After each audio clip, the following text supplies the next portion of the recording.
De quel nuage tombe la pluie?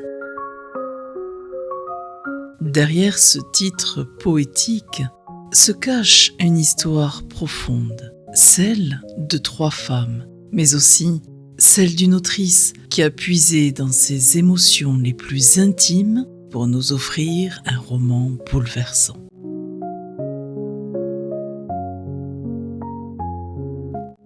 Aujourd'hui, je vous emmène dans les coulisses de ce roman qui me tient à cœur et de son autrice, Marion Gary, une plume sensible, éditée par une maison qui valorise des voix uniques, j'ai nommé De Crescenzo, éditeur.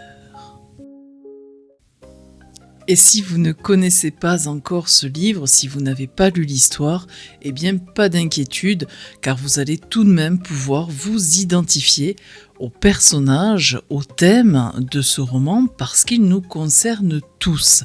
En effet, ici on parle de la perte, de la résilience et de la quête identitaire.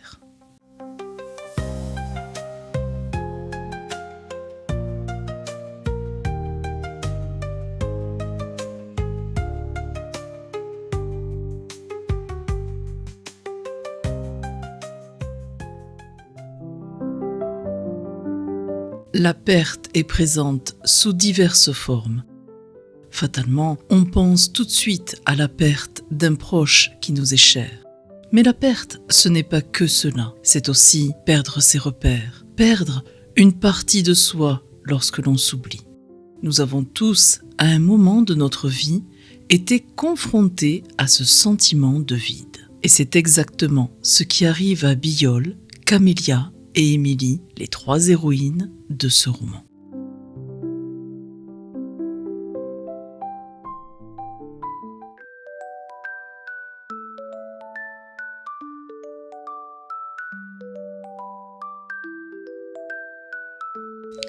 On dit toujours qu'on ne juge pas un livre à sa couverture. Et pourtant, si vous regardez de plus près, eh bien, vous verrez que cette couverture nous donne déjà pas mal d'informations sur la vie de ces 3 femmes. En effet, malgré l'ambiance douce, grâce à la lumière qui transperce à la fenêtre dans la pièce, qui symbolise peut-être le caractère doux, délicat, féminin de ces 3 héroïnes, justement, on est quand même dans une pièce vide, qui, pour le coup, symbolise du coup cette notion de perte. On peut y voir aussi une tasse de thé qui a dû être laissée là depuis un moment car le thé n'est plus chaud, il ne fume pas. À côté, une lettre manuscrite laissée là sur le bord de la table, isolée. Alors on peut y voir ces premiers mots, les premiers mots du texte que l'on retrouve à l'intérieur du livre et dont je vais vous lire les premières phrases.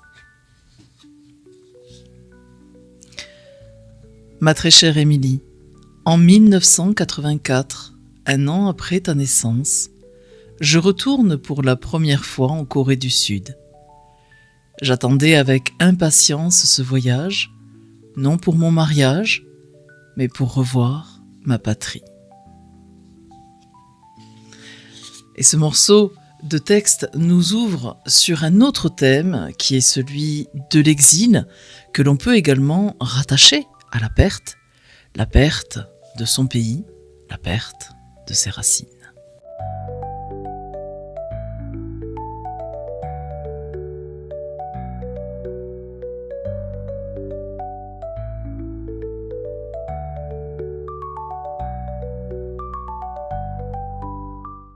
Cette couverture me parle beaucoup personnellement, surtout quand je regarde ce tableau, c'est un détail qui est accroché au mur et qui semble me dire « Va-t-il y avoir une petite pluie salvatrice, bienfaisante, ou un gros orage dévastateur ?» Alors je ne sais pas pour vous, mais moi, j'opterais certainement pour un gros orage bien noir.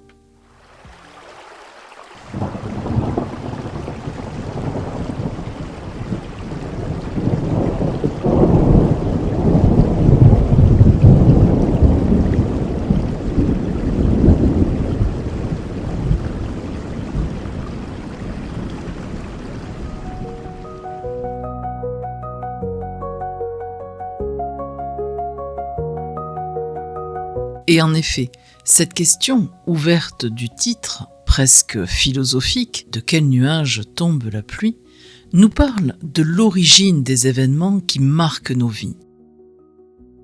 La pluie va représenter les épreuves de la vie de Billol, de Camélia et d'Émilie, mais aussi des bénédictions inattendues.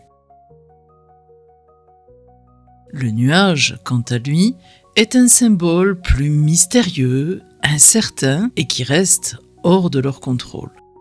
La pluie, élément essentiel pour la vie, apporte l'eau nécessaire à la croissance. Cette eau, ce sont leurs larmes.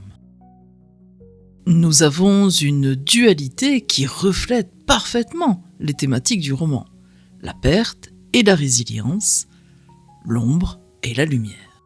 Billol, Camélia et Émilie vont traverser des tempêtes. Elles vont cheminer dans le parcours de leur vie, rencontrant chacune des moments de doute, de perte, avec une grande résilience, toujours en cherchant à comprendre d'où viennent leurs douleurs et comment les transformer en force et avancer.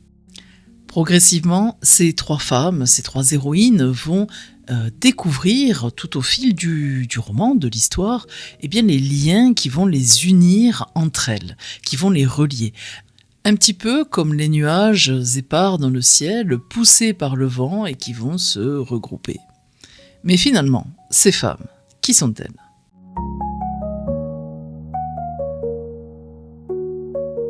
Nous retrouvons ainsi Billol, une Coréenne qui vit à Séoul dans une société où les attentes sont lourdes, parfois même écrasantes.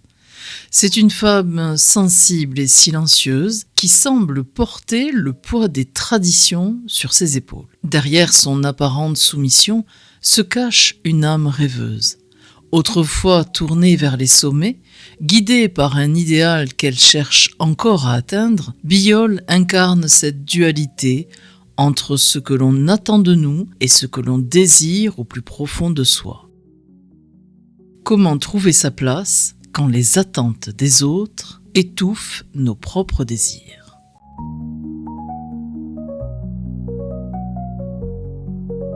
Vient ensuite Camélia, qui est une femme marquée par le choix et les circonstances. Elle semble vivre entre les silences et les non-dits, entre un passé qu'elle ne peut effacer et un futur qu'elle n'ose encore saisir. C'est une âme introspective qui cherche à exprimer ce qu'elle n'a jamais su dire à haute voix. Camélia incarne la lutte intérieure, celle de vouloir se reconstruire tout en portant les blessures de ce qui a été. Mais peut-on vraiment reconstruire sa vie quand le passé ne cesse de nous rattraper ?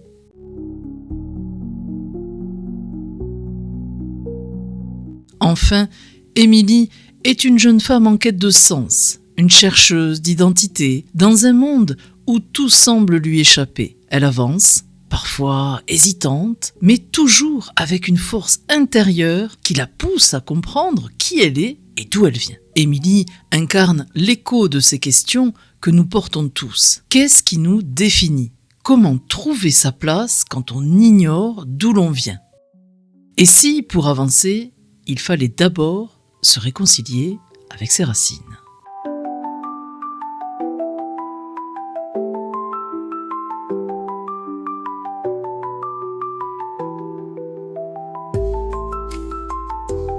Nous avons donc vu que Billol, Camélia et Émilie, finalement, sont différentes les unes des autres, mais partagent en même temps ce même fil rouge qui vont les rassembler.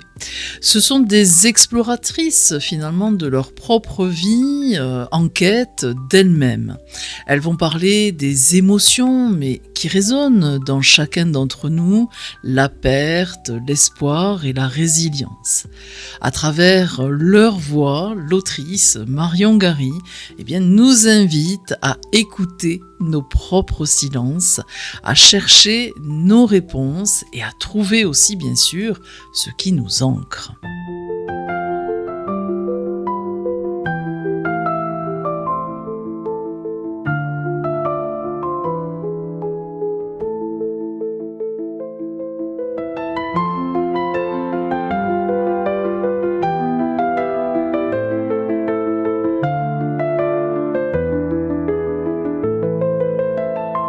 Béiol, Camélia et Émilie, malgré leurs blessures, leur silence et leurs doutes, montrent qu'il est possible d'avancer, même lorsque tout semble perdu. Chacune, à sa manière, entreprend une quête intérieure où il ne s'agit pas seulement de surmonter les obstacles, mais de réapprendre à écouter ses propres désirs, à tisser des liens, à renouer avec ce qui a été brisé. Béiol, prise dans l'étau des traditions et des attentes familiales, commence à entrevoir qu'elle peut exister autrement, au-delà des rôles que la société ou sa famille ont voulu lui imposer. Elle découvre que la liberté est un chemin fait de petits pas, d'actes discrets mais profondément significatifs. Camélia, elle, illustre cette lutte entre ce que l'on a été et ce que l'on pourrait devenir. Ses silences, ses absences et ses blessures la rendent parfois insaisissable, mais à travers son parcours, elle révèle une vérité universelle, le pardon.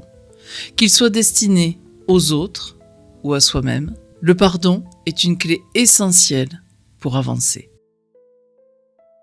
Quant à Émilie, elle incarne cette quête de racines, ce besoin fondamental de comprendre d'où l'on vient pour mieux savoir où l'on va. Mais son histoire nous rappelle aussi que nos racines ne sont pas toujours des chaînes. Elles peuvent être une source de force, un socle sur lequel bâtir quelque chose de nouveau, quelque chose qui nous ressemble davantage. À travers leurs chemins entremêlés, ces trois femmes nous montrent que, même dans les moments les plus sombres, il existe toujours une petite lumière, parfois lointaine, parfois vacillante, mais toujours présente. Cette lumière, c'est celle de l'espoir, de la résilience et du courage d'affronter ce que l'on est pour découvrir ce que l'on peut devenir. Ce roman n'apporte pas de réponse simple ou immédiate. Il ne résout pas tout, parce que la vie elle-même est souvent très complexe, ambiguë et pleine de nuances. Mais il ouvre une porte. Il invite à croire que, même sous les nuages les plus lourds, il est toujours possible de voir une éclaircie. Et que parfois, il suffit d'un regard, d'un mot ou d'une rencontre pour transformer la pluie en source de vie.